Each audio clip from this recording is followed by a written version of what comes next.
right now. Pittsburgh's best sports show is about to begin. Call us or tweet us.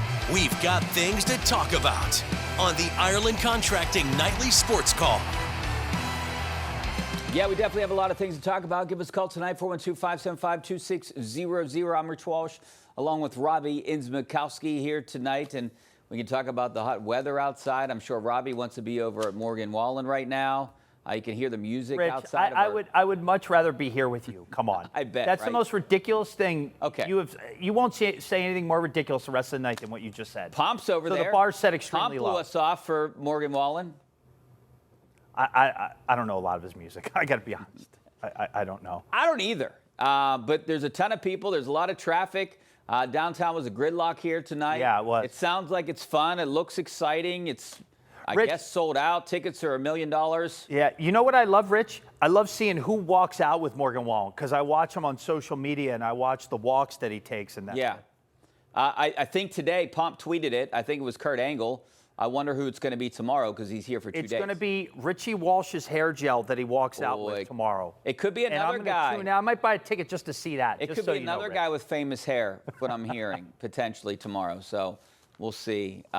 We have a lot to talk about. The Pirates, tough one against Atlanta. Atlanta's one of the best teams in the majors right now. I feel like these next 6 games, Robby, and you know the Pirates, obviously. Yeah. These next 6 games, this is a crucial stretch for this team. Yes, you got to face the LA Dodgers. I believe at last check, Skeens is going to go opposite Shohei Ohtani. So that's going to be a lot of fun to watch.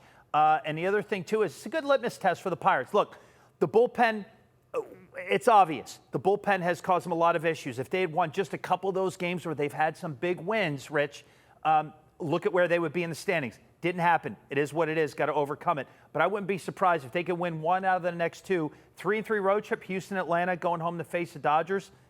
Got to play your cards, see how it shakes out. There's no question you have to win 1 out of the next 2. There's no doubt about that. You have to take 1 out of these 3 in Atlanta, come home and hopefully take 2 out of 3. And then you're 3-3, which is, I think, a good spot to be. You just can't be 0-6 or 1-5. 2-4, not good. But you would like to see a split here if you think you're going to be a contender. And the Pirates are one of the best teams in the majors right now. It's hard to debate that they aren't. Yeah. Maybe we could talk a little bit about their bullpen. It was taxed. They got some kind of relief yesterday with Majinski finishing the game. Their bullpen in a low-leverage situation today did fine, did great. Yeah. It's just not even a high-leverage situation the other night against Houston. They were up by 5 runs, and they blew it. Rich, I was there. I was at that game in Houston. It was Wednesday night, and we couldn't believe it. My buddy Paul Hogan and I were at the game, and a 4-run lead. They only had to get 4 outs. We're sitting in the outfield after watching Skeens from 6 rows behind the dugout. And we're thinking, okay, maybe we should just keep an eye on this and see how it plays out. They blew it, no doubt about it. Astros have good fans, a good vibe in that ballpark. But here's the thing, Rich. If somebody would have said to you that the Pirates would be in the position they're in right now, okay, during spring training, we said, okay, you know, and they would be in this position with a winning record despite blowing all these leads late in games, big leads. So, yeah, leaky bullpen, I think they're going to address it soon. 34-30. I mean, if you told me before the beginning of the season, yeah, I would take it after 64 games, right? We haven't seen that in a long time. No doubt. And here's the other thing, too, Rich. We just got into June at this point in time. They're at some point going to hit their stride. Brian Reynolds is usually, you know, has had a few slow starts here and there. I believe June's a month where he starts to get hot. You get this guy to get hot. O'Hearn continues to do what he does. Brandon Lau, I think, is the best offensive player they've had on the team this year. And obviously you got Skeens, Keller. And who would have thunk that Braxton Ashcraft would potentially be your second best starter? This guy's one of the best pitchers in baseball right now. And I believe, I have to double check my facts, but I think he pitches tomorrow in Atlanta. So that's going to be a good matchup as well to see Ashcraft go against a very potent, powerful Braves lineup. Our great lead into our Penn West University question night. Just scan that QR code in the right-hand corner of your screen. Which is these 2 have been worse this year. Oh, Keller, come on. Bubba Why Chandler. are we picking on these guys? Well, I mean, we got to pick on someone, right? How about which one's been better? We can't be nice. We can't be nice the entire show, Robby. Rich, come on. I mean, Bubba Chandler, they made a mistake with Carmen Majinski, but I understand why they did it. I get it. And then you had that whole drama going on. But Bubba Chandler either should have been sent to AAA or to the bullpen. Rich, I have thoughts on this. Do you want to hear them or no? I'd love to hear Do we have enough time? Yeah. Carmen Majinski, we talked about this on, speaking of great hair, Bob Pompiani's #1 Cochran Sports Showdown with Chris Muller and Brian Batko. Wait, who has the great hair? Chris Muller? Brian Batko? Who's what? Who has the great hair that you Rich, said, speaking that's of great a silly hair? question. The one and only Bob Pompiani. Oh, okay. Yep. And he used some of your hairspray before we went on, by the way. That's enough hair jokes for the rest of the night. But what I will say here, Rich, is that, what were we talking about? Oh, Carmen Majinski. Yeah. So with the Majinski is a little bit of a victim of his own versatility. When you look at his history so far, he has been best suited getting you through the lineup once. So if you say you have a Jared Jones coming back from Tommy John surgery, it is hard to consistently find your release point when you're coming back from Tommy John surgery. I cannot tell you how many pitchers have told me that in my time as a Major League Baseball TV reporter. That's the first thing. So say you get a Jared Jones one night and he goes, say, 3, 4, 5 innings. Not ideal. You need somebody to get you through 6, 7, and 8 if you have an overtaxed bullpen. Majinski is your guy. Say somebody gets knocked out, like, say, Keller tonight in the 4th inning, 5th inning, he can get you through 5, 6, 7, get you to the back end of the bullpen. The problem for Majinski is that being a starter pays a heck of a lot more than being a reliever. So that's what it comes down to. Now, I was just going to say that. You stole the words right out of my mouth. I get it. But he handled it professionally. I mean, it's about money. It all comes down to money. He deserves to be in this rotation. Yeah, there's no doubt about it. And look, and in the short spots he's been a starter, he's produced very, very well. And I don't think a lot of people expected that. So it feels like it kind of looks like, again, getting, a little bit of vibe I was able to get, just in my time working in baseball, is that once these guys get going in that situation, it's hard to pull them out of their routine, because when you're starting, you have your routine on the 4 days when you are not pitching.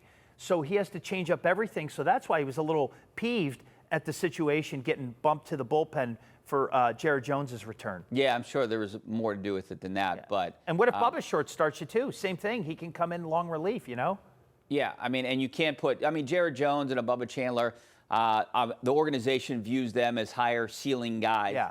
So that's why you want them in the rotation. Hopefully they can work things out. Obviously, Mitch Keller is a veteran. He's their #2 pitcher, right, at least on paper. Yep. You would hope he can work things out. And look at the history. Jared Jones, high draft pick. Bubba Chandler, they gave him a good bonus. Carmen Majinski, high draft pick, though. Yeah. But he was the end of the first. Right. And Bubba Chandler was going to go play football at Clemson. So they had to entice him with a little bit of a larger signing bonus to get him to come play baseball, not play football for Dabo Swinney at Clemson as a quarterback. And you know how big a gig that could be. Yeah. So I think they have a lot invested in these guys. And you're right, Majinski is such a powerful arm coming out of that bullpen, and he's a victim of his own versatility, Rich. Yeah, and I understand you want to do whatever you can to help the team win, but I get his frustrations, and a lot of it probably has to do with the money situation of being a starting pitcher compared to being known as a bullpen guy or versatility guy. No doubt about it. We got to take a break. Taking your phone calls tonight, 412-575-2600 is the number. Back at you in about 2 minutes.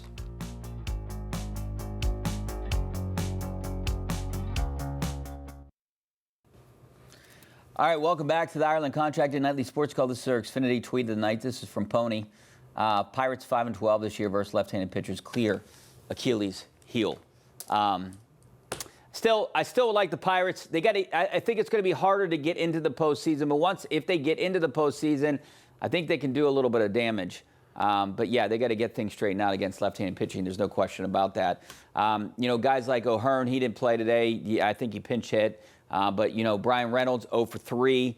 You're hoping that he gets out. He's batting .267, so not too bad. Right. I mean, look, I can't really criticize a lineup that has been producing runs just about every game. It's one of the best Pirates offenses we've seen in a very long time around here. They went 4 straight games scoring 9 runs, scored 5 yesterday. A little hiccup here today, but this is the best team in the majors right now. Well, and look at the division this year. Look how competitive the National League Central is. I think they're north of 50 days straight with every team in the division having a winning record. And I think it fluctuated. At one point, there were only 12 teams in Major League Baseball out of 30 with winning records, and 5 of them were in the NL Central alone. So it's going to be a tough climb. It's going to be a competitive division. And I can't wait to see August and September baseball, especially after the trade deadline, when these teams are just trying to knock the daylights out of each other to try to work their way into a playoff berth here in this situation. But I also, look, everything, the Pony tweet, all that is everything you're saying, Rich. I cannot disagree with any of it. But think about this. If the Pirates get into the playoffs, and this is to piggyback off what you just said when they get in, this is why I think they could be a tough out. You got a 5-game series or a 3-game wild card series, and you're starting Paul Skeens and either Jared Jones, Braxton Ashcraft. Right now, it's Braxton Ashcraft for me. It is for me as well. But I'm saying, though. And then probably Mitch Keller. I mean, you would think, right? But what if in a 3-game series it's do or die? You either win or you're going home for the season. Yeah. So you got Paul Skeens. If you can't win with Paul Skeens, then you're probably not going to win anyways, first of all. Number two, why would you not stack those guys on top of each other in a 3-game series like that? When you have such a dominant rotation and the offense performing the way it is, you have a new manager, first full-time season, first full year as manager in Donnie Kelly.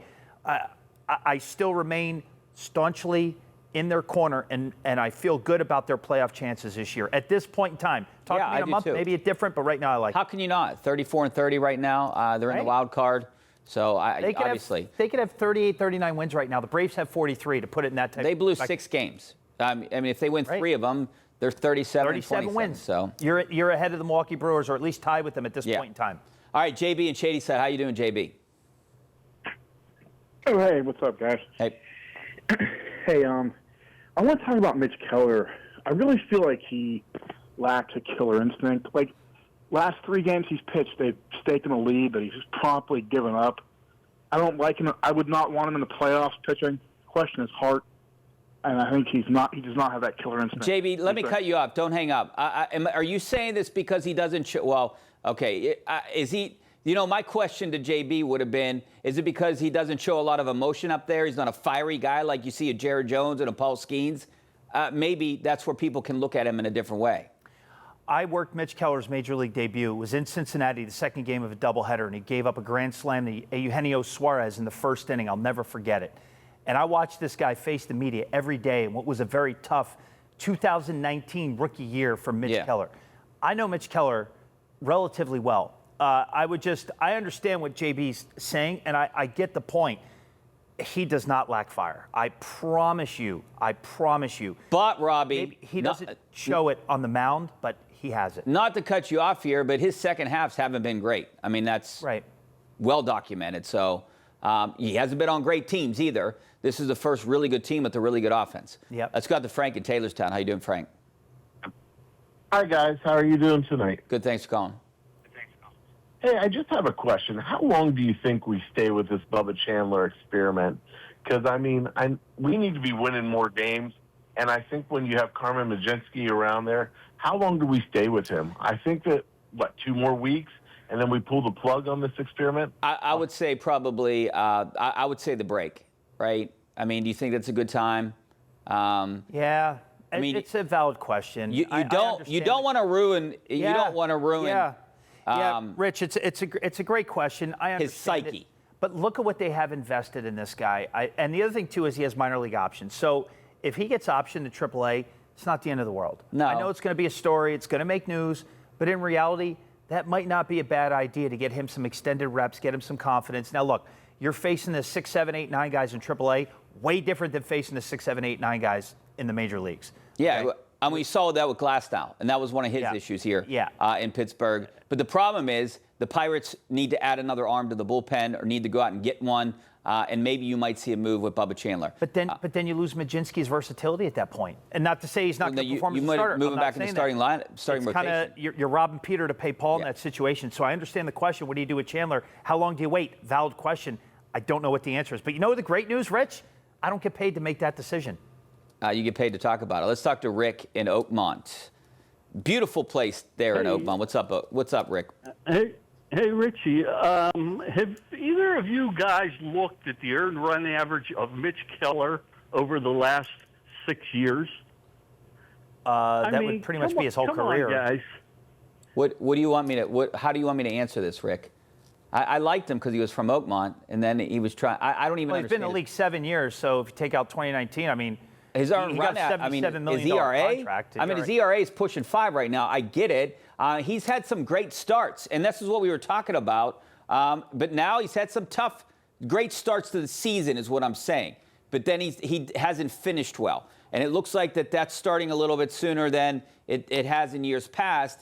And maybe he can work through it, like JB talked about. I just feel like he is emotionless up there, and I think that's what people take that the wrong way. Yeah, I mean, look, you can look at the ERA, but sometimes, some of the advanced metrics might tell a little bit of a different story. ERA isn't the lone metric anymore that I think analytics departments and front offices do in baseball. But, look, ERA last 6 years, it takes back 2020, was second year in the league, and 2020 played less than half a season. So I don't know.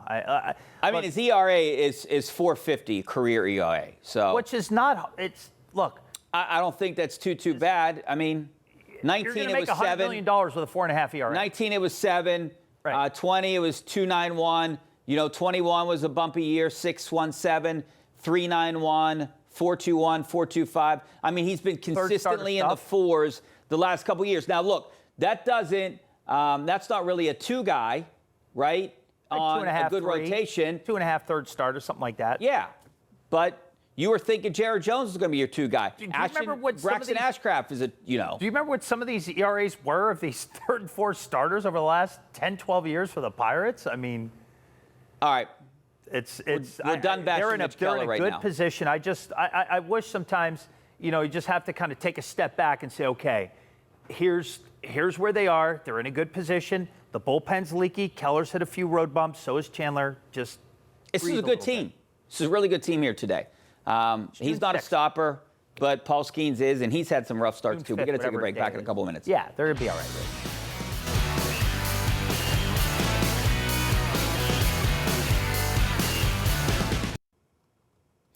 All right, welcome back to the Ireland Contracting Nightly Sports Call. Rich Walsh along with Robby Incmikoski. We're going to get right back out to the phone lines. Not a lot of time left. Steve out in Cecil Township. How you doing, Steve? Oh, fine. How about yourself tonight? Great. Thanks for calling. I'm 73. I followed the Pittsburgh Pirates since I was 7. Why do people think that the games early in the season don't mean as much as the games at the end of the season? That's not the case. Every win or loss is important from day one until the end of the season. Why? What's your take on all this? Well, definitely, I 100% agree with you. I hate these Sunday lineups, Robby. I know you've dealt with them. I want to see them win every game they can. I know it's a long season, but you got to win every game you can right now. Yeah, and they all matter. But you know what? You're playing a hot Braves team. You're playing the Dodgers, who spend $1 billion every year on players. Look, he's not wrong, and they all matter. But you know what? They're finding their stride. They have a winning record. Just breathe a little bit. They're going to be all right. Yeah, hopefully you can bounce back tomorrow, get a win, steal one in Atlanta so you don't get swept, and at least win 2 against L.A. Hey, thanks a lot, Robby, for sticking around. We'll see you next week. Hopefully we see you on KDK News in just a couple minutes.